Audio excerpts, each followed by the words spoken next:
হঠাৎ দেখে শিশিরের মা, উনি কাকিমা বলেছেন, কাকিমা এসে সুব্রতবাবুর মাকে ডাকছে, দিদি দিদি তুমি একটু তাড়াতাড়ি এসো, আমার মেয়েটা যেন কীরকম, মেয়েটা কীরকম একটা যেন ব্যবহার করছে। প্রত্যেকে, সুব্রতবাবু বলেছে যে প্রত্যেকে এখনও পর্যন্ত গ্রামে প্রচুর লোক আছে যারা ওই ঘটনাটা জানে, যে দেখতে পেয়েছে একটা তোমার বোরখা পরা একটা মধ্যবয়সী মহিলার মুখ, এবং এসে বলে যে করিম মিয়া আমাদেরকে খবর দিয়েছে যে এখানে গাছটা পড়েছে। সেই যে বলেছিল আমি ব্লকে গিয়ে খবর দিচ্ছি। বলো কি ব্যাখ্যা, কি ব্যাপার?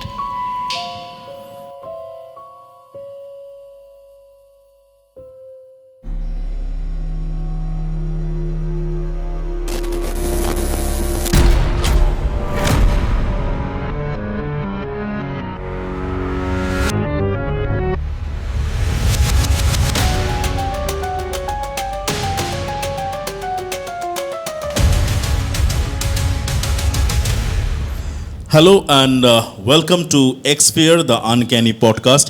আপনাদের সবাইকে স্বাগত আমাদের এই অনুষ্ঠানে, যার থিমটাই একটু ডার্ক। আর আজকের ফ্রেমটা আবার সেই বেশ কিছু দিন আগে একটা এপিসোড এসেছিল যেটাতে আমি সিঙ্গেললি হোস্ট করছিলাম। তার কারণ হলো অরুণিমাকে দায়িত্ব দেওয়া হয়েছিল তাদের ঘটনাগুলো বলার জন্য, যেই ঘটনাগুলোকে যাদের সঙ্গে ঘটেছে তারা আমাদের সঙ্গে এই স্টুডিওতে এসে আপনাদের সঙ্গে শেয়ার করতে পারছেন না, কারণ তারা বাইরে থাকেন এবং তাদের জন্য জাস্ট এই এপিসোডটাকে বা কন্ডাক্ট করার জন্য বা শুধু গল্পটাকে বা ঘটনাটাকে শোনানোর জন্য তাদের পক্ষে আসাটা ঠিক সম্ভব নয়। সেই জন্য সেই দায়িত্বটা আমাদেরকেই দিয়েছেন ওই ঘটনাগুলোকে আপনাদের সামনে নিয়ে আসার জন্য। তাই অরুণিমা আবার সেই আজকে হট সিটে, এবং কার ঘটনা, কোথাকার ঘটনা, কি বৃত্তান্ত, সেগুলো সব অরুণিমাই বলবে। এই দায়িত্বটা ওর। আর আমি শুধু অরুণিমার ওপরে ভার দেওয়ার আগে বা ক্যামেরাতে অরুণিমাকে আনার আগে এইটুকুন বলতে চাই যে প্লিজ আমাদের চ্যানেলটাকে সাবস্ক্রাইব করতে ভুলবেন না। এপিসোডসগুলো ভালো লাগলে পরে একটা লাইক আর কমেন্টের সেকশনটা তো রইল। Arunima, over to you. আচ্ছা, আজকে তোমার গল্পটা পাঠিয়েছে, দর্শকদেরও বলছি, বাংলাদেশের পাবনা থেকে সুব্রত কর্মকার। আচ্ছা, ওনার ঘটনাটা না, ওনার এ যাবৎকালের জীবনে 3 রকম বয়সে 3টে ঘটনা ঘটেছে। ওকে, সেই ঘটনাটা শুনি তাহলে। শুরু করি। ঘটনাটা প্রথম সেটা হচ্ছে তখন সুব্রতবাবুর বয়স মোটামুটি ধরো ওই 14-15। তা ওনার পাবনায় যেখানে বাড়ি, সেখানে ওনার বাড়ির সামনে দিয়ে একটা লম্বা রাস্তা, সেই লম্বা রাস্তার একপাশে অনেকগুলো বাড়ি রয়েছে, তারপরে একটা বিশাল বড় মাঠ আছে, এবং মাঠটা শেষ করে, বিশাল মানে বিশাল বড় মাঠ, উনি তাই বলেছেন। তারপরে হচ্ছে 3টে পরপর বাড়ি আছে। প্রথম বাড়িটা হচ্ছে সুব্রতবাবুদের বাড়ি। সেই সুব্রতবাবুর বাড়িতে ওনার ঠাকুরদা, ঠাকুমা, মা, বাবা, ওনারা 3 ভাই থাকেন। তার পাশে একটা বাড়ি রয়েছে, সেই বাড়িতে হচ্ছে শিশির বললে একটি ছেলে, সে হচ্ছে সুব্রতবাবুর বন্ধু, সমবয়সী। সে, তার বাবা মা, তার 2 বোন থাকে। আর তারপরে আরেকটি বাড়ি রয়েছে, সেখানে কারা কারা থাকে বলেনি, শুধু বলেছে পদ্ম দিদিদের বাড়ি। আচ্ছা, ঠিক আছে, এরকম। আর সুব্রতবাবুর বাবা, উনি হচ্ছে পাবনার ওখানে ওনার হচ্ছে সোনার দোকান। আর শিশিরের যে বাবা, উনিও ওই পাবনার যে অঞ্চলে ওরা থাকে সেখানেই, সেই বাজারেই ওনার দোকান। এবং সুব্রতবাবুর বাবা আর শিশিরের বাবা দুজনেও কিন্তু ছোটোবেলারই বন্ধু। আর ওনারা পাবনার যে জায়গাটাতে থাকে, মানে সেই ছোটোবেলার সময়টাতেও কিন্তু জায়গাটা বেশ ভালো গ্রাম ছিল। ভালো গ্রাম বলতে আমি বোঝাচ্ছি যে মানে বর্ধিষ্ণু গ্রাম না, ভালো গ্রাম মানে খুব গ্রাম, মানে শহরের ছোঁয়া নেই এরকম। তা ওনারা একদিন একদিন সুব্রত বাবুরা মাঠে খেলছে, আর ওই যে বড় মাঠটা ছিল সেই মাঠটাতে সব বাড়ির বাচ্চারা, এবং ওখানে যে শুধু হিন্দু বাড়ি ছিল সেটা না, ওই যে বড় মাঠটা বললাম যে এখান থেকে যেটা শেষে গিয়ে ওনাদের বাড়ি, তার এই পাশটাতে অনেকগুলো বাড়ি ছিল। তার মধ্যে করিম চাচা বলে একজন ছিল, করিম চাচার বাড়িও রয়েছে, আরও 2-1টা মুসলিম পরিবারও আছে। মানে এরকম গ্রামটা নয় যে যেখানে শুধু হিন্দুরা আছে বা শুধু মুসলিমরা আছে, তা না, সব মিলেমিশে থাকে এবং প্রত্যেকের সাথে প্রত্যেকের বেশ খুব মিলেমিশেই থাকে, ঐক্যতা, হ্যাঁ, ভীষণভাবে মিলেমিশেই থাকে। তা প্রত্যেক দিন স্কুল থেকে এসেই বা স্কুল যদি নাও থাকে তাহলে ওরা ওই বিকেলে ওখানে সব বাড়ির বাচ্চারা মিলে বিশাল মাঠ ওখানে খেলতো। তা একদিন ওরকম স্কুল থেকে এসে ওরা খেলতে গেছে যথারীতি, সুব্রতবাবু আর তার বন্ধু শিশির, এবং পদ্মদিদির বাড়ির থেকেও আসে, এবং ওই শিশিরের যে বোনটা, 2টো বোন তো, তার মধ্যে সব থেকে ছোটো যে, তার বয়স এই 7-8, ওনার 15 সেই সময়, তারপরে একটা বোন রয়েছে, তারপরে ছোটো বোনটা ওই 7-8, সেও ওই দাদাদের সাথে মাঠে খেলতে আসতো। করিম চাচার ছেলেরা, আরও পাশের বাড়ির আরও সব ছেলেরা খেলছে। তা অল্প একটু খেলেই শিশির বোনকে নিয়ে সেদিন চলে যায়, বলে যে আমার এরকম নেমন্তন্ন আছে মাসির বাড়িতে, মাসির বাচ্চাটার আর কি জন্মদিন রয়েছে, আমি খেলতে যাচ্ছি, আমাদের নেমন্তন্ন আছে, যাচ্ছি, আজকে আর খেলবো না। খুব ভালো কথা, চলে গেছে।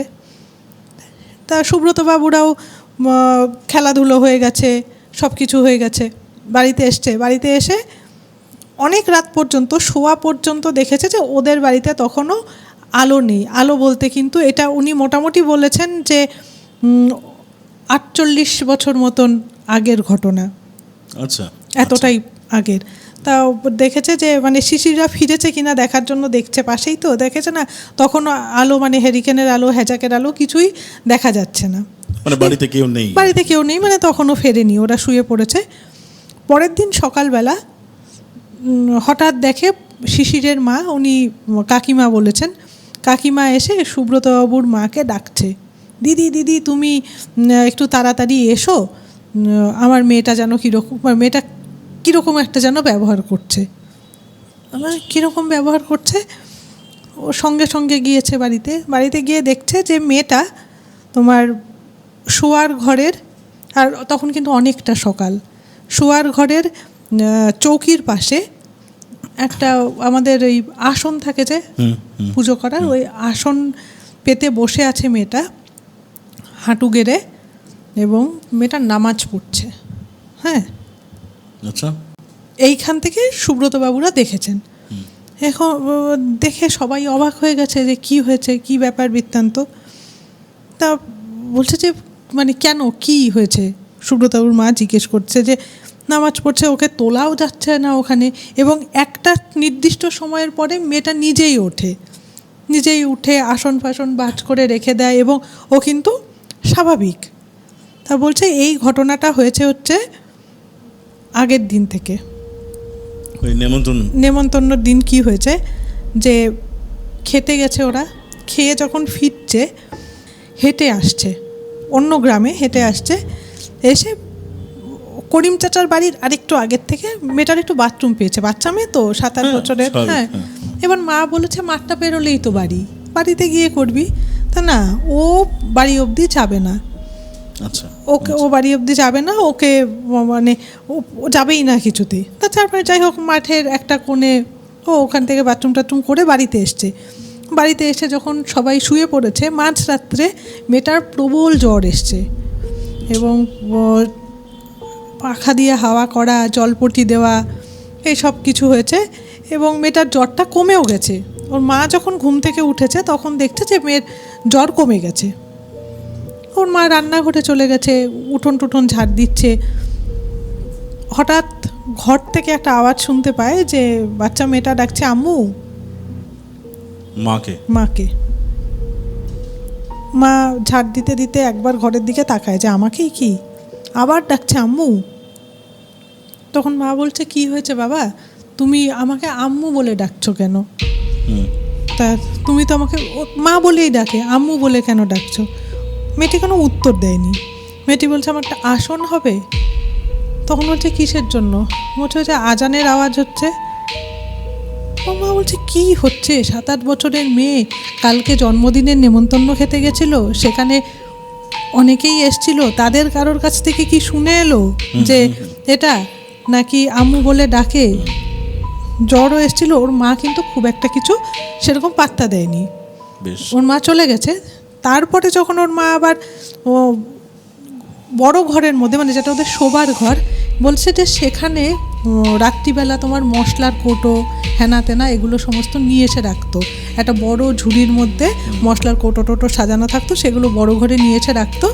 প্রত্যেক দিন সকালবেলা রান্নাঘর পরিষ্কার করে ওটাকে রান্নাঘরে নিয়ে যেত। এবার যখন ওই মশলার ঝুড়িটা নিতে এসছে, তখন দেখছে মেয়েটা আসন পেতে বসে নামাজ পড়ছে। তখন উনি ভয় পেয়েছে, এবং ভয় পেয়েই কিন্তু সুব্রতবাবুর মাকে ডেকেছে। এবং পাড়ার সব লোকজন দেখেছে, দেখে বলছে যে ওর জ্বর এসছিল। পাড়ার সব লোক দেখেছে মানে আমি জানি না, আমার প্রশ্ন করাটা এখানে মানে উচিত হবে কিনা, কারণ যেহেতু ঘটনাটা অন্যের। মানে উনি মানে নামাজ পড়তে দেখেছে কি পাড়ার লোকরা? হ্যাঁ, মানে উনি যেরকম সুব্রতবাবুর মাকে দেখেছেন, সেরকম ওই পদ্ম দিদি বললাম যে, পদ্ম দিদির মাকেও ডেকেছেন। মানে ওনার খুব কাছের প্রতিবেশী বলতে ডান হাতে আর বাঁ হাতে এই দুটো বাড়ি। আর যে বাড়িগুলো সেগুলো তো মাঠ পেরোতে হবে। কারেক্ট। তা ওনারাও দেখেছে, দেখে বলেছে যে ওই দেখবে আমাদের এখানেও কিন্তু এরকম চলে যে বড় যে থাকে তার মা হিসেবে সম্বোধন করা হয়, বলে না এর মা, ওর বাবা, এরকম করে। ওরকম বলছে শিশিরের মা তুমি একটা কাজ করো, ওর তো জ্বর এসছিল, তুমি ওকে একটুখানি মানে আজকে খাইয়ে দাইয়ে শুয়ে রাখো, দেখো হয়তো একটা দিন রেস্ট নিলে পরে ঠিক হয়ে যাবে। উনি বলেছে ঠিক। আর ওই যে বাচ্চাটা, তার থেকে বড় একজন দিদি ছিল, একটু বয়সে বড়, তা তার কাছে রেখে মা বাড়ির সমস্ত কাজকর্ম করছে, আর বাকিরাও বাড়ি চলে এসছে। তো বাচ্চাটা বলেছে আমি স্নান করব। ভালো কথা, বাচ্চাটা স্নান করেছে। মা বারণ করেছিল জ্বর এসছে বলে, তবুও স্নান করেছে। স্নান টান করে এসে যখন অনেকটা দূরে একটা মানে গাছের নিচে একটা কুয়োর পাড়, সেখানে বাচ্চাটা স্নান করেছে। ছোট বাচ্চা তো, বাথরুমে না, ওখান থেকে স্নান করে যখন আসছে ঘরে। আর উনি যেরকম বর্ণনা দিয়েছে যে ওনাদের প্রত্যেকেরই বাড়িটা এরকম ছিল যে একটা বড় ঘর, তার থেকে একটা উঠোনের এক পাশে একটা রান্নাঘর, কুয়োর পাড়, এরকমভাবে বাড়িগুলো। তা আসছে যখন, তখন আবার সেই বলেছে আম্মু আমার খুব খিদে পেয়েছে। মা আর ঘাটায়নি, বলেছে তুমি এসো খেতে দিচ্ছি। এবার 3 ভাই বোন মিলে খেতে বসেছে। উনি একদম স্পষ্টভাবে বলেছেন এরকম যে ভাত, আমাদের কি হয় ভাত, শুক্তো বা ডাল, শাক, এরমভাবে তো আমরা খাওয়া শুরু করি, তো তারপরে ননভেজ, হ্যাঁ শুরু হয়। এবার মা ভাত দিয়েছে, তারপরে কি দিয়েছে মানে ওইভাবে জানি না, মানে বলেননি, মোট কথা ডাল দিয়েছে। মেয়েটা চিৎকার করে উঠেছে, এ কি তুমি এখন ডাল দিচ্ছ কেন? মা বলছে কখন দেবো ডাল? তখন বলছে তুমি আর কিছু রান্না করো নাই, ওরকম করে ইয়েতে আর কিছু রান্না করো নাই, মাছ মাংস কিছু নাই? তা বলছে যে হ্যাঁ মাছ তো আছে। মাছ দিয়ে বলে তাহলে মাছের আগে ডাল কে খায়? মাছের আগে ডাল কে খায় মানে মাছের ডাল ভাত তো, এটা যখন আমাকে উনি বলেছেন, আমার কাছেও এই জিনিসটা মানে নতুন লেগেছে। বলছে যে আমরা যেরকম ডাল দিয়ে আগে খাই, তারপর ননভেজ আসে, যে ও মানে অহিন্দু বাঙালি যারা, তারা নাকি মাছ মাংসটা আগে খায়, ডালটা পরে খায়। এই প্র্যাকটিসটা কিন্তু আমি জানতাম, আমারও জানা নেই এটা। হ্যাঁ, তা এটা ওনারা যেহেতু একসঙ্গে বসবাস করেন, সেই জন্য ওনারা এই অভ্যেসগুলোকে খুব ভালো করে জানেন। তা মানে ভদ্রমহিলার না ভালো লাগছে না ব্যাপারটা। মেয়েটার যেন কি একটা, সেদিন মেয়েটা খেলতে যায়নি কিন্তু ওদের সাথে। সন্ধেবেলার থেকেও আবার দেখছে নামাজ পড়তে বসেছে। তাতে উনি এবার ভয় পেয়েছে এবং বুঝতে পেরেছে যে মেয়েটার মধ্যে কিছুটা হাওয়া লাগা বা কিছু একটা হয়েছে। এবার ওই করিম চাচার বাড়িতে গিয়ে বলেছে, কারণ করিম চাচার সাথে এদের সবারই খুব ভালো সম্পর্ক। উনি বলেছে ঠিক আছে, আমার মসজিদের যিনি মৌলবি বা কিছু আছেন, আমি ওনাকে নিয়ে আসবো, তখন দেখা যাবে। ইতিমধ্যে একটা দুটো দিন কিন্তু চলেও গেছে, মানে বলছে আর কাজ যে সঙ্গে সঙ্গে হয়ে যাচ্ছে সেটা না। এর মধ্যে সুব্রতবাবু বলেছে যে একদিন দেখতে গেছে সুব্রতবাবুরা বেশ পাড়ার কয়েকজন মিলে, আর ওদের কাছে না, মানে ওদের বলতে ওনাদের কাছে, সুব্রতবাবুদের কাছে না জিনিসটা বেশ একটা মজার লাগছে যে ওনারও ওই 10-15 বছর বয়স, বোনটাও ছোট, ওরম করছে গেছে, গিয়ে বলছে যে একটা চৌকি, টিনের বাড়ি, একটা চৌকি, মেয়েটা কীরকম করে যেন একটা বসে আছে, মানে পা ফোল্ড করে নাকি, পা ফোল্ড করে, মানে কি মানে উবু হয়ে বসে যেরকম ওরম করে বসে আছে মেয়েটা। এবং ওরা সবাই গিয়ে কথা বলছে, আর মেয়েটার চোখ মুখ, মানে চোখ ঠিকরে বেরোচ্ছে, কিন্তু গাল চোখের এগুলো বসে গেছে, মনে হচ্ছে বহুদিনের ক্লান্ত মেয়েটা। এবং শরীরে মানে শরীরটাও ভীষণ রকম ফ্যাকাশে হয়ে গেছে, ওইটুকু বাচ্চা মেয়ে, জ্বর টর নেই কিন্তু কিছু। এবার গিয়ে সুব্রতবাবু ওর মাথায় হাত দিয়েছে, আর বোন তো ছোটোবেলাতে কোলে নেয়, ওরকম করে মাথায় হাত দিয়েছে। ছিটকে চলে গিয়ে বলছে যে দুটো হাত দেওয়ালে দিয়ে, আমি যেহেতু ওনার ঘটনাটা মুখে শুনেছি সেজন্য আমি মানে ঘটনাটা জানি না সঠিক কীরকম করেছে, বলছে দুটো হাত দেওয়ালে দিয়ে, মানে দেওয়াল বেয়ে উঠে যাওয়ার মতন একটা ভঙ্গিমা করেছে ওই বাচ্চা মেয়েটা। ওরা তো চিৎকার করে ঘরের থেকে বেরিয়ে গেছে। ওইভাবে সেই দিনটা ওইভাবে গেছে, এবং প্রত্যেকটা দিন কিন্তু নানান রকম কাণ্ড বেড়ে চলেছে। তারপরে আরেক দিন প্রচুর বা ওই কাকা জ্যাঠা স্থানীয় লোকজনরা এসছে দেখতে, মেয়েটি সঙ্গে সঙ্গে একটা ওর মায়ের কাপড় দিয়ে মুখটা ঢেকে নিয়েছে। বলছে 7 বছরের বাচ্চা, বলছে যে এত পরপুরুষ ঘরে ঢুকেছে কেন, মানে বিভৎস অবস্থা। করিম চাচা ইতিমধ্যে একদিন একজন মৌলভী সাহেবকে নিয়ে এসেছে। মৌলভী সাহেব যখন দরজা দিয়ে ঢুকছে তখন বলছে যে, মানে ভাষাটা উনি বলছে, এটা কেডা এলো, ওকে সরায় দাও বাড়ির থেকে, মানে বাচ্চাটা বলছে, হ্যাঁ এই বাড়িতে ও কেন আসছে, মানে আমার বাড়িতে ও ঢুকতে আমি যতক্ষণ আছি ও ততক্ষণ এই বাড়িতে পা দিতে পারবে না। আর মৌলভী সাহেব ওই দরজার ওখান থেকে বলছে, তুই আর লোক পাস না, তুই এইটুকু বাচ্চাটার কাছে আসছিস। বলতে বলতে উনি ঘরে ঢুকেছে। মেয়েটা ঘরের মধ্যে, পাড়ার লোক বলছে, সুব্রতবাবু বলছে যে আমাদের পাড়ার প্রচুর লোক সেদিন ছিল, মেয়েটা ক্যারামের গুটির মতন করে করে সরে যাচ্ছে, মানে চোখের নিমেষে মেয়েটা এখানে, মেয়েটা ওখানে, মেয়েটা এখানে, এরকম করে করে সরে যাচ্ছে। এবং মৌলভী সাহেব গিয়ে মেয়েটাকে ধরেছে, মাথার এখানে নাকি ধরেছে, ধরে এখানে একটা হাত দিয়ে এভাবে আটকে বলছে আঙুল দিয়ে, বলছে তখন মেয়েটা স্থির হয়ে গেছে। বলছে যে তুই বল, তুই কেন এসছিস। বলছে আমি আসবো না কেন, ও কেন বাথরুম করলো ওখানে, আমি তো কিছু করিনি, আমি তো চুপচাপই ছিলাম ওখানে, ও কেন বাথরুম করলো। এটা তো সেই আমাদের শিখারার এপিসোডে যেরকম ও থুতু না, আমি তো চুপচাপই ছিলাম, ও কেন থুতু দিল, ঠিক বলছে আমি তো কিছু করিনি, ও কেন বাথরুম করলো। তখন বলছে তুই ও কী করলে ছেড়ে যাবি। বলছে আমি ছেড়ে যাবো না, আর এতদিনে আমি একটা জায়গা পেয়েছি, ছাড়বো না তো, মানে আমিও ভাষাটা ওনার মতো করেই কিছুটা বললাম। বলছে ছাড়বো না তো, তা বলছে ছাড়তে তো তোকে হবেই। যাই হোক, তারপর সেই উনি এসে তো তোমার দুটো চোখ, একজনকে বলেছে দুটো চোখ বন্ধ করে রাখতে বাচ্চা মেয়েটির, আর উনি সর্ষের তেল গরম করে সেটার মধ্যে মন্ত্র পড়ে কানে ঢালছেন। এরকম অনেক রকম হয়েছে। মেয়েটি তো নাকি ছটফট করে যাচ্ছে, আর মুখে একটাই কথা, কিন্তু ওর কিন্তু কোনো রকম, আমরা যে বলি না যে গলার আওয়াজ পাল্টেছে, অনেক জায়গায় শোনাও যায়, ওর সেরকম কোনো কিছুই হয়নি, কিন্তু ওর নিজের মতো করেই কথা বলছে, আমি যাব না, আমি কিছুতেই ছেড়ে যাব না। তা বলছে যে তুই কি করলে তুই ছেড়ে যাবি। বলে আমি অনেক দিন পর শরীর পেয়েছি, ছাড়বো আমি না, আমি যদি যাই তো আমি ওকে নিয়েই যাব, ছাড়বো না। তখন বলেছে যে আপনাদের বাড়িতে কোনো আয়না, একটা বাচ্চা মেয়ে, হ্যাঁ একদম ছোট মেয়ে, এবং খুব প্যাথেটিক, আমি বলছি। তা তোমার একটা বলেছে আয়না আছে একটা, তখন ওনার বাড়িতে ছিল না, কারো একটা বাড়ি থেকে একটা আয়না নিয়ে আসে এবং বলছে যে চুলের মুঠি ধরে, একদম এই কথাটাই বলেছে, চুলের মুঠি ধরে মেয়েটাকে উঠোনে নিয়ে যাওয়া হয় এবং মেয়েটার মুখোমুখি আয়নাটা ধরা হয়।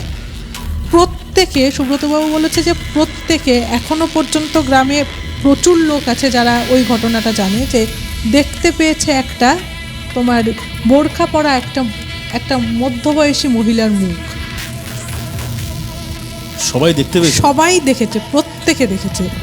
এবং ওটা দেখার পরে আয়নাটা ভেঙে যায় মাঝখান থেকে, মানে ক্র্যাক হয়ে যায়, বাচ্চাটা পড়ে যায় এবং তারপর বাচ্চাটা আস্তে আস্তে সুস্থ হয়ে যায়। না, আস্তে আস্তে সুস্থ বাচ্চাটা হয়নি। আচ্ছা আচ্ছা। তারপর মানে মোট কথা ছেড়ে যায় এবং পরে শোনা গেছে যে ওই ঠিক যেখানে বাথরুম করেছিল বাচ্চাটা, ওখানে একজন প্রেগনেন্ট মহিলাকে মেরে দেওয়া হয়েছিল, সম্ভবত খাবারের সাথে বিষ মিশিয়ে, এবং তার কবরটা রয়েছে। এবং মেয়েটা, ওই যে বাচ্চাটা, সে বলে ওঠে অবস্থায়, হ্যাঁ, প্রেগনেন্ট অবস্থায় কবর দেওয়া হয়েছিল। এবং তারপরে মেয়েটা সুস্থ হয়, স্বাভাবিক কথাবার্তা বলে, কিন্তু মেয়েটা 8 মাস 3 বেঁচে ছিল। মেয়েটার প্রবল জ্বর আসে, 3 দিনের না 4 দিনের জ্বরে মেয়েটা মারা যায়, কিন্তু মেয়েটার ওই রুগ্নতাটা কাটেনি। তা একটা খুব খুব এই মানে সরি, বাট আমি এক্সপেক্ট করছিলাম যে হয়তো আস্তে আস্তে মেয়েটা সুস্থ হয়ে উঠেছে, বা এইটা ওই গ্রামের মানে এখনো মুখে মুখে ফেরে আর কি, এরকম একটা, যদিও ওটা 48 বছর আগের ঘটনা উনি বলেছেন। তা এই হলো ওনার একটা ঘটনা। বেশ, আর আরও 2টো ঘটনা আছে, মানে ওনার ছোটোর থেকে নানান রকম বয়সের ঘটনা। আর এই যে ঘটনাটা, সেটা হচ্ছে তখন উনি হাই স্কুলে পড়তেন এরকম সময়। সেটাও কি পাবনাতেই? না, এটা পাবনাতে না। আচ্ছা। এটা কোন জায়গা সেটা উনি বলেনি, বলো পিসির বাড়ি ঘুরতে গিয়েছিলাম। এবার বাড়ির সবাই মানে, আর হচ্ছে তোমার ওই শিশির খুবই ভালো বন্ধু, তাকে নিয়ে সুব্রতবাবুর যে পিসির বাড়ি সেখানে ঘুরতে গিয়েছিল। এবং ঘুরতে যাওয়ার পরে ওরা ওই শিশির, সুব্রতবাবু আর পিসির ছেলে, এরা কয়েকজন মিলে গ্রামটা, ওই নদীর পাড়, এইসব জায়গা ঘুরতে বেরিয়েছে। পিসির ছেলে বলেছে যে তোরা তো রাস্তা এইটুকু চিনলি, তোরা বাড়ি চলে যা, আমাকে মা দই মিষ্টি নিতে বলেছে, আমি বাজার থেকে দই মিষ্টিটা নিয়ে যাচ্ছি। ওরা বলেছে বেশ, খুব ভালো কথা, তাহলে তুই দই মিষ্টি নিয়ে আয়, আমরা যাই। তা ওনারা তখনই ফিরে যায়নি, নদীর পাড়ে একটু বসেছে। আর তখন না সবে সবে তোমার বিড়ি খাওয়া ধরেছে ওনারা। আচ্ছা আচ্ছা। তা বলছে তাহলে একটা বিড়ি খাই। এবার বিড়ি তো কারোর কাছে নেই, তা নদীর পাড়ে দেখে, দূরে দেখা যাচ্ছে একটা দোকান, ওখানে গিয়েছে, গিয়ে একখানা বিড়ি কিনেছে। বিড়ি কিনে এবার তো আগুন লাগবে, তা ওখানে আরেকটা জিনিসও, এটা আমি জানতাম না, সেটা হচ্ছে আমরা যেরকম সাধারণত মানে কাকু বা কাকা বলি, ওনারা সবাইকে একটু মামা ডাকে। হ্যাঁ, এটা জানতাম না। বলছে মামা ইয়ে দাও, আগুন দাও। তা যিনি মামা দোকানদার, তিনি বলছেন আমি আগুন দিতে পারবো না বাবা, ওই তো ওখানে কুপি আছে, নিয়ে নাও। কুপিটা কিন্তু ওনার পায়ের সামনে জ্বলছে, কিছুতেই এগিয়ে দিচ্ছে না। তা বলছে আমি ওই বিড়িটাকে তো ঠোঁটে নিয়ে টেনে তো আগুনটা ধরাতে হবে, তা আগুনটা তো সামনে দিতে হবে, তা কিছুতেই দিচ্ছে না। বলছে তোমরা নিয়ে নাও। তারপরে ওই শিশির ওখান থেকে কুপিটা তুলে দিয়েছে, দুজনেই আগুন ধরিয়ে আবার আগুন রেখে ওখানে বিড়ি টিড়ি খেয়ে যথারীতি বাড়িতে এসছে। পরে পিসির ছেলে দই মিষ্টি নিয়ে বাড়িতে এসছে।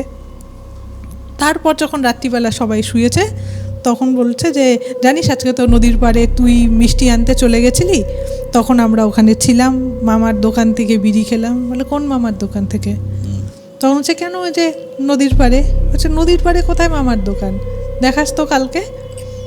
পরের দিন গিয়েছে, দেখে ওখানে কিচ্ছু নেই, 3-4টে কাঁঠাল গাছ। বলছে এখানে বহুদিন আগে এক বুড়ো মানে একজনের দোকান ছিল, বাজ পড়ে সে মারা যায়, কোনো দোকান ফোকান নেই। তাহলে পরে সেই আগুন বিড়িটাই বা কি করে, আর খেলোই বা কি করে? আবার ও তো আর আগুনই বা কি, এখন আমি জানি, কারণ প্রশ্নটা আমি নিজেই ওনাকে করেছিলাম, সুতরাং দর্শক তো প্রশ্নটা করবেই যে ভূতের কাছে আগুন থাকে কিনা। হ্যাঁ, আগুন তো উনি এগিয়ে দেননি, হ্যাঁ, কিন্তু এটা টোটাল ব্যাপারটা কিন্তু আমাকে উনি এই ঘটনাই বলেছেন। এই হলো দুটো ঘটনা। তৃতীয় ঘটনাটা হচ্ছে আরেকটু পরে, সেটা হচ্ছে উনি কলেজ জীবনের ঘটনা। তখন কলেজে বোধহয় উনি সবে সবে উঠেছে, সেই সময়ের ঘটনা। আমি গল্পের প্রথমেই বললাম যে ওনার ঠাকুরদা ঠাকুমা, বাবা মা, 3 ভাই থাকতো, সুব্রতবাবুরা। এটা হচ্ছে সুব্রতবাবুর ঠাকুরদা মারা যায়। তা আর সুব্রতবাবুর জেঠিমা ওনারা ঢাকায় থাকতেন। বলেছে পুরান ঢাকায় একটা তোমার গয়নার দোকান জেঠুরও আছে। জেঠুর আবার 2 মেয়ে 1 ছেলে। তা 2 দিদির বিয়ে হয়ে গেছে। তা ঠাকুরদা ভীষণ অসুস্থ খবর পেয়ে জেঠু আর জেঠিমা ঢাকা থেকে পাবনা চলে আসে। এবার ওইখানে শুধু দোকান চালাচ্ছিল হচ্ছে যে দাদা রয়েছে সে। ইতিমধ্যে ঠাকুরদা মারা যায়। এবার মারা যায়, আর তখন ফোন টোনের কোনো সিনই নেই, কিচ্ছু ব্যাপার নেই। এবার তাহলে তো ওকে খবর দিতে হবে। বাড়িতে কে যাবে? সুব্রতবাবুর উপর ভার পড়েছে যে তুমি গিয়ে দাদাকে নিয়ে এসো, জ্যাঠতো দাদাকে। তা উনি বলছে যে চিলাহাটি এক্সপ্রেস বলে একটা ট্রেন আছে, যেটা বোধহয় ওই সকালবেলা পাবনা থেকে ছাড়ে, রাতে গিয়ে ঢাকাতে পৌঁছয়। ওই ট্রেনটাতে করে গেছে। যাওয়ার পরে ওখানে পৌঁছে সেই রাত্রিটা ছিল, থাকার পরে ওরা পরের দিনই চলে এসছে। তার কারণটা হচ্ছে যে যেহেতু অসৌচ চলছে, খাওয়া দাওয়ার খুব অসুবিধে হয়, মানে বাইরে তো খেতে পারবে না, এবং ফিরেছেও পরের দিন সকালে ওই চিলাহাটি এক্সপ্রেসেই। এবং উনি বলছেন যে আমরা ওই তখন জল বহন করার কোনো ব্যাপার ছিল না, স্টেশনে নেমে নেমে জল খেতে হতো। তা ওরকমভাবে জল খেয়ে কোনোখান থেকে একটু কলা শশা খেয়ে এরকম করে অশৌচের মধ্যে ঠাকুরদা মারা গেছে, ওরকম করে যখন আসছে, আর ট্রেনটি লেটও করতো, যখন আসছে পাবনার কিছুটা আগে গিয়ে প্রচণ্ড ঝড় বৃষ্টিতে ট্রেনটা দাঁড়িয়ে যায়। এবং অনেকক্ষণ পর ট্রেন যখন ছাড়ে তখন অনেকটাই রাত হয়ে গেছে। ট্রেন গিয়ে তো পাবনায় দাঁড়ায়, যেখানে দাঁড়ানোর কথা। ওনারা নেমে দেখে যে মানে ঝড়ে ওলট পালট অবস্থা, আচ্ছা, সব দিকে। আর আলো তো এমনিতেও নেই, কোনোখানে কিছুই দেখা যাচ্ছে না। মানে ওনারা নেমে হতভম্ব যে বাড়ি অবধি পৌঁছবো কী করে। তা যাই হোক, কোনো রকমে একটু হেঁটে হেঁটে হেঁটে স্টেশন চত্বর থেকে বেরিয়েছে। স্টেশন থেকে বাড়ির দূরত্বও অনেকটা। আসছে, তা দূরে দেখছে যে একটা মনে হচ্ছে কেউ হ্যারিকেন নিয়ে আসছে। ওরা এগিয়েই যাচ্ছে, আর লোকও খুব মানে যে নেমেছে সেটা না, কোনো লোক নেই, বিচ্ছিরি অবস্থা। তা নেমেছে, তা দেখে করিম চাচা এসছে। আচ্ছা, সেই করিম চাচা? হ্যাঁ, করিম চাচা। তখন বলছে, করিম চাচা তুমি? তা বলছে, হ্যাঁ তোমার তো মানে তোমরা আসবা বাড়িতে, সবাই আমি তো জানি, সেই জন্য আমি আসলাম নিতে। আর তাছাড়া আর একটা জিনিস হচ্ছে, সেটার জন্য আমি আরও বেশি করে আসছি। সেটা হচ্ছে যে আমি এখন একটু ব্লকে যাব। তোমাদের বাড়ির পশ্চিম দিকে যে বড় শিশু গাছটা ছিল, সেইটা ঝড়ে পড়ে গেছে। এবার বিশাল ওই যে লম্বা মাঠের মাঝখানে শিশু গাছটা পড়ে গেছে। সেই গাছটা পেরিয়ে তোমার রাস্তায় আসা যাচ্ছে না, সেই জন্য ওর দাদারা কেউ আসতে পারছে না, আর ব্লকেও যেতে পারবে না। আর করিম চাচার বাড়িটা হচ্ছে মাঠটার ঠিক আগে, আমি তো আগেই বললাম সেটা। তা বলছে, আমি গিয়ে এখন থেকে গিয়ে আমি ব্লকে বসে থাকবো, যাতে কাল সকালে লোক এলে পরে প্রথমে এসেই গাছটা কাটানো যায়। তা তোমাদের চলো, আমি কিছুটা এগিয়ে দিই। তা বলছে, না তুমি তাহলে ওইখানে চলে যাও। বলছে, না আমি তো কিছুটা এগিয়ে দিয়ে চলে যাব। তা বলছে যে সব ঠিক আছে তো চাচা, কারণ বাংলাদেশে খুব বিধ্বংসী ঝড় হয়। হ্যাঁ, বলছে যে দাদা সব ঠিক আছে তো চাচা, কোনো চাল টাল উড়ে যায় নাই বা কিছু হয় নাই? বলছে, না ঠিকই আছে, সব ঠিকই আছে, তোমরা করো, দেরি করো না, বাড়ি চলে যাও। বলে করিম চাচা চলে গেছে। ওরা আসছে।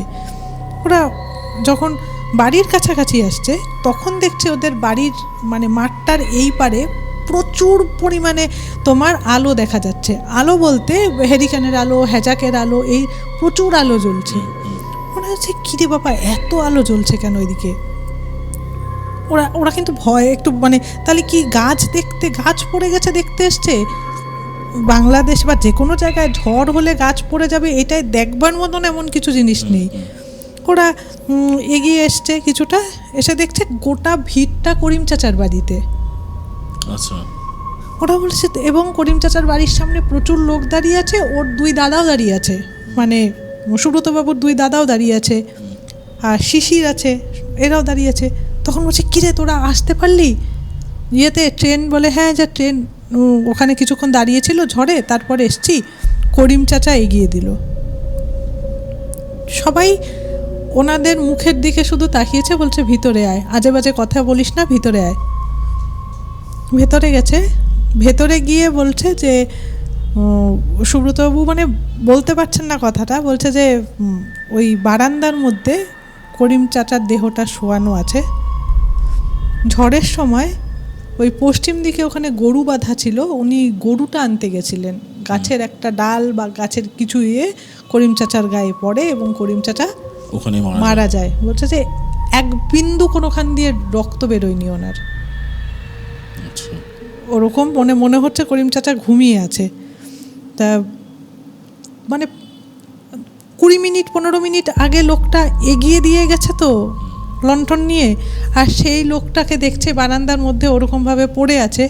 এই জিনিসটাকে মেলাতে ভীষণ অসুবিধা, মেলাতে উনি পারেননি, এবং ওনার আজকে এতখানি বয়স হয়েছে, উনি বলেন যে আমি এখনও এখনও আমি কিছুতেই ভাবতে পারি না যে এটা হয়ে গেছে এবং সত্যি করিম চাচা যে ওইভাবে নেই।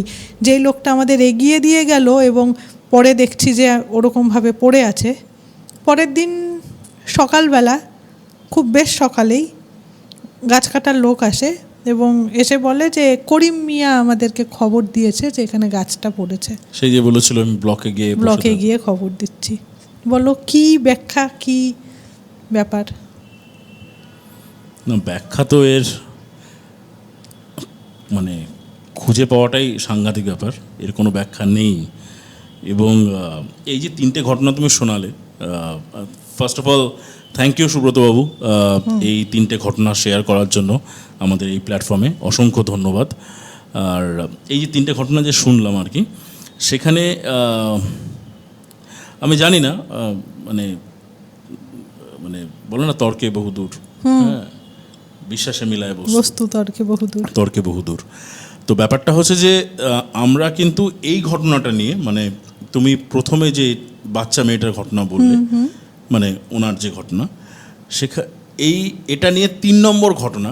প্রথমটা বলেছিল পুপুন, সেকেন্ডটা বলেছিল শিখারা, থার্ডটা বললে এই সুব্রতবাবুর গল্প, যেটা তুমি বললে, এবং সুব্রতবাবুর ঘটনা।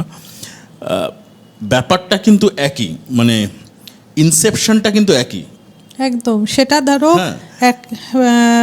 একটা হচ্ছে ধরো তোমার শিলিগুড়িতে, একটা ঘটছে কলকাতায়, একটা ঘটছে বাংলাদেশের পাবনায়, কিন্তু 3টে ঘটনা এক। হ্যাঁ, ওটাই বলছি যে ইনসেপশনটা একরকম। এবং জানি না, মানে 3 জিওগ্রাফিক্যাল লোকেশনে, কিন্তু প্যাটার্নটা একরকম, মানে শুরুটা হয় জিনিসটা একই রকম হবে বা সোর্সটা। এবং যতই আমরা বলি যে না এরকম হয় না, মানে যারা বিশ্বাস করেন না, আমি তাদের পার্সপেক্টিভ থেকে বলছি যে এগুলো হয় না, এবং আষাঢ়ে গল্প and all those sort of কিছু তো ডেফিনেটলি আছে। না হলে পরে ওই ইভেন্টগুলোতে যে লোকগুলো ছিল তারা তো সেইটাকে একটা দেখেছে যে কি হচ্ছে না হচ্ছে, প্লাস আমাদের এই প্ল্যাটফর্মে যখন ঘটনাগুলো শোনানো হচ্ছে, একই ধরনের অনসেট, একই ধরনের কনসেপ্ট, একই ধরনের প্যাটার্ন। হ্যাঁ, তো এটা কি ভীষণ কাকতালীয় হতে পারে না? এতগুলো ঘটনা কাকতালীয় হওয়াটা, আর বিভিন্ন হয়েছে, তুমি বললে জিওগ্রাফিক্যাল লোকেশন, সব জায়গার বিশ্বাস আলাদা, সব কিছু আলাদা। জানি না, আমাদের কাছে তো এর কোনো মানে আনসার নেই, মানে আমরা এটা যুক্তি দিয়েও হয়তো বোঝাতে পারবো না। আর করিম চাচার ব্যাপারটাও কিন্তু একদমই তাই, সেটাও আমরা অনেকগুলো ঘটনা আমরা এখানেই পেয়েছি, যেখানে তোমার ঠাকুরদার একটা ঘটনা কলিগের সাথে হয়েছিল, কলিগের সঙ্গে যেটা হয়েছিল, রাইট। তো মানে অনেকগুলো জায়গায় কিন্তু জিনিসগুলো খুব মিলে যাচ্ছে, হ্যাঁ, মানে এবং সেই জন্য জানি এটা আমি আমার পার্সপেক্টিভটা বলতে পারি বা আমার একদম যে ডেফিনেটলি কিছু তো আছেই কিছু তো- যেটাকে ইগনোর করাটা যাই না সেই মনে হয় আবার ওই যায় না। বাবুজিদার কথাটাই বলতে হয়, ইগনোর আমি ততক্ষণ করতে পারি যতক্ষণ আমার কপালে ওটা মানে নেই সংযোগটা। যেদিন সংযোগ থাকবে সেদিন আর আমি ইগনোর করতে পারবো না। অ্যাবসলিউটলি। আপনাদের কেমন লাগলো এই 3টে ঘটনা প্লিজ আমাদেরকে জানাবেন। আর এই একদম কনক্লুশনে আমরা যে জিনিসটা নিয়ে কথা বললাম তার যদি কোনো ব্যাখ্যা থাকে আপনাদের কাছে সেটাও আমাদেরকে ওই কমেন্ট সেকশনটা ইউজ করে লিখে দিতে পারেন বা লিখতে পারেন। আর আমাদের সঙ্গে জুড়ে থাকার জন্য অসংখ্য ধন্যবাদ। আগামী সপ্তাহে আবার নতুন একটা এপিসোড, বেশ কিছু হয়তো নতুন ঘটনা বা একটাই ঘটনা, কুড বি আ লিটল ইরিয়ার, কিন্তু আমাদের সঙ্গে জুড়ে থাকতে হবে, সাবস্ক্রিপশনটা করা কিন্তু মাস্ট।